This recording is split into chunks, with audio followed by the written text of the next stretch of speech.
The title of this brief video is How to Improve Your Memory by 700%. Yes, really. And we'll do this by building your own memory palace. I'm Graham Best, the author of Your Complete Guide to Building a Memory Palace. And if you'll give me 12 minutes, I will show you that you can actually do that. There are lots of memory courses available, and often there's so much to learn you're simply overwhelmed and the course is just set aside. But after 40 years of teaching these systems, I found it best to start by learning one strategy very well, and it is the memory palace. This is the easiest one to learn and the easiest to put into practice. And it is this that can improve your memory by 700% immediately for several kinds of things. So if you'll give me the 12 minutes, I'll show you exactly how it works. And I'm not kidding, this could change your life. So why memorize? You might think, why would I bother memorizing when I can look things up? And first of all, it's good for your brain.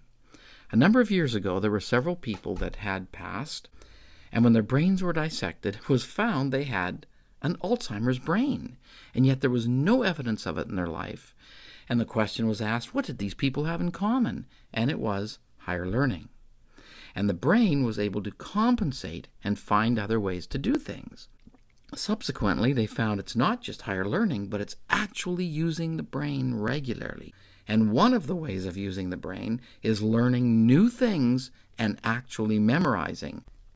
And with a memory palace, you will be able to learn things easily. And second, not only is it good for your brain, but it's fabulous for self-development. You'll be able to take courses and learn things you've always wanted to, but couldn't. This opens up a whole new world of possibilities. Have you ever met someone, and moments later you can't remember their name? Well, the good news is you didn't forget their name. You never learned it in the first place. Or, have you ever parked your car, gone into a large store, came out, and have no idea where your car is? Again, the good news is you didn't forget where your car is. You never paid attention when you parked. And if you don't pay attention, how can it register in the brain? In fact, the art of memory is the art of attention. The picture advantage. Leverage your memory. I usually get into this by doing a little experiment. Suppose I called out to you two words. For example, monkey and then bike. Then I called out two more words, clock and mustache. And suppose I went on and called out 30 of these word pairs. Then I said number from 1 to 30. I'll give you the first word, and you can write down the matching word. Now, you probably would not do that well at all, but there's a way of beating the system. I'd like you to think of your favorite food. Something comes to mind. Maybe you think of a sizzling steak or a lovely fish dinner. I know you didn't think of the letters S-T-E-A-K or F-I-S-H because the brain thinks in terms of pictures.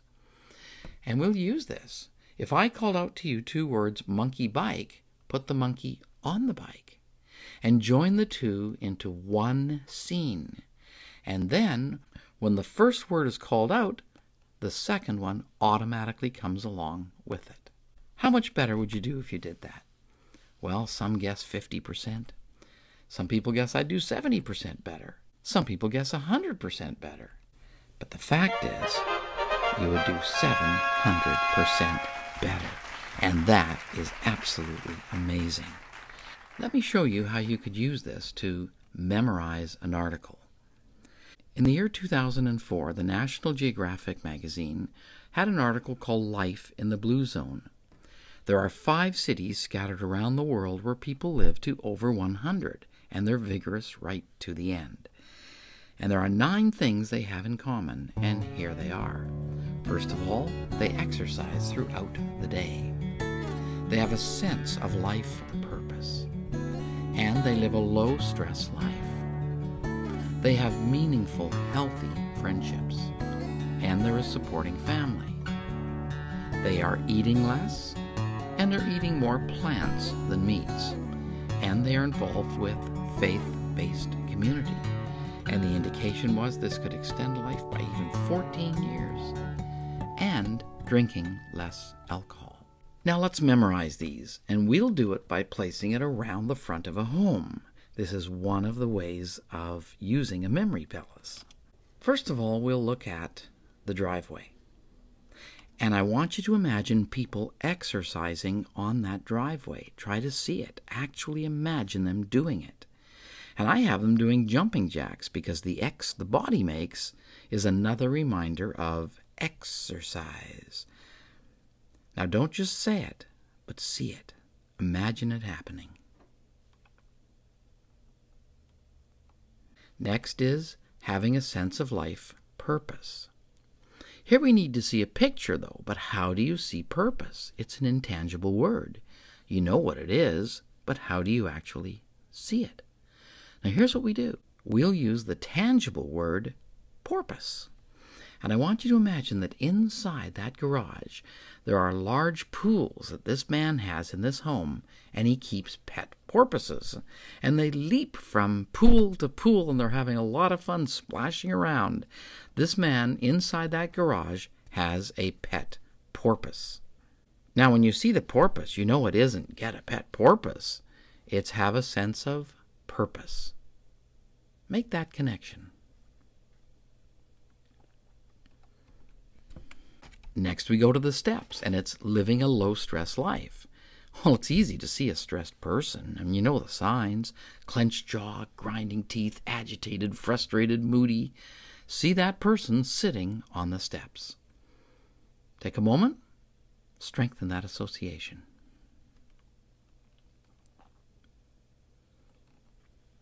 Next, at the front door, imagine your best and closest friend knocking on the door, and say aloud, meaningful, healthy relationships.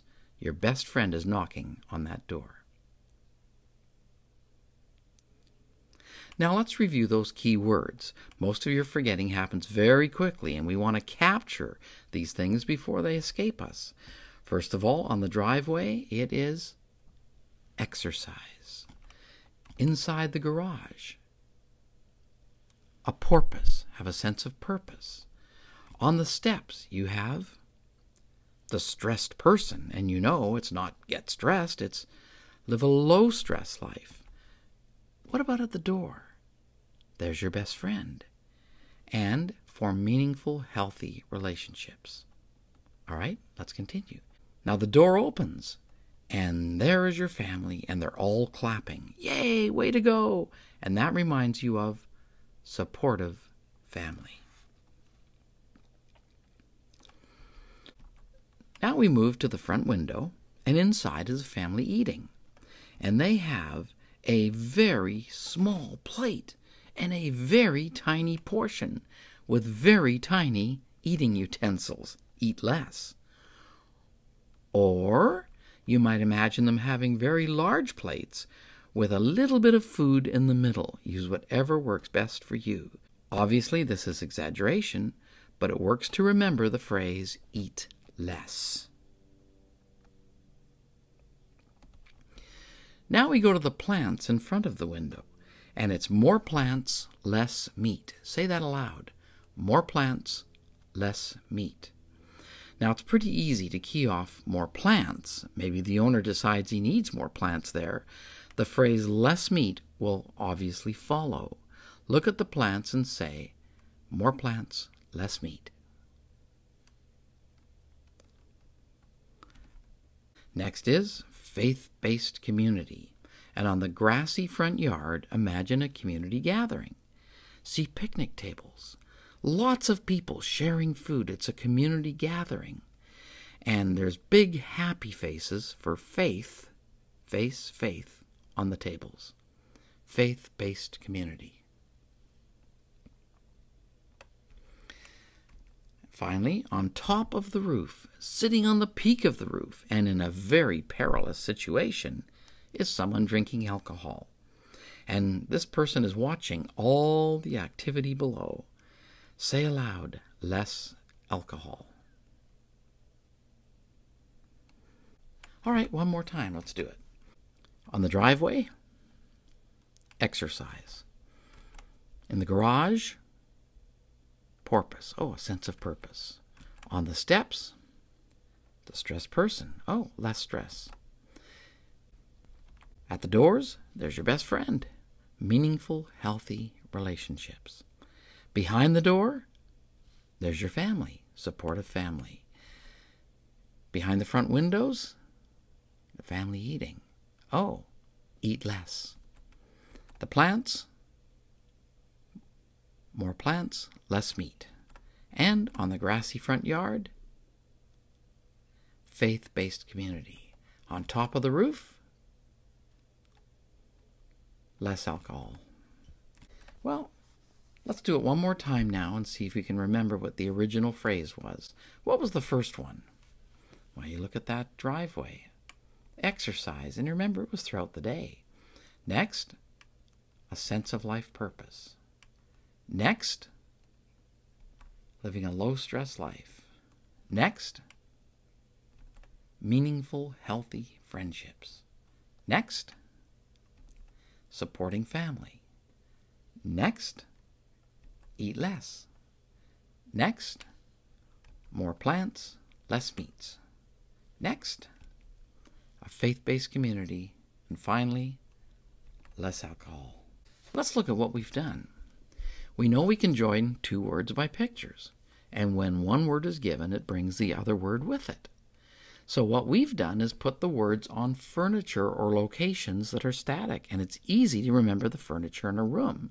And it's as though this becomes the first word in our word pair. And you tour the furniture, and you're reminded of the word. But this could have been any article whatsoever, or for that matter, it could be a presentation you have to give, or schoolwork, or an errands list, or anything that you find of interest. What we're doing is making storage space for the mind. And if this resonates with you at all and you find this interesting, I'd like to share what my brief book, only 95 pages, will do to help you.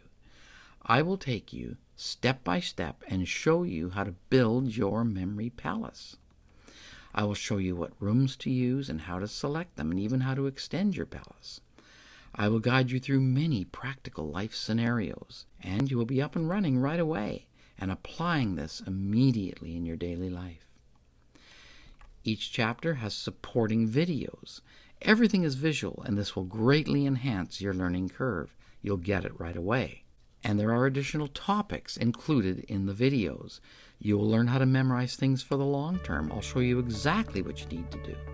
And I'll show you how to build something called a memory minder to remember all the daily things of life that are so important to you, about your friends, books you're reading, vocabulary words, interesting stories or sayings or jokes or ideas. All of this is available at gbmemorydynamics.com. And if you come and visit my site, I'll give you a free book called How to Remember What's His Name.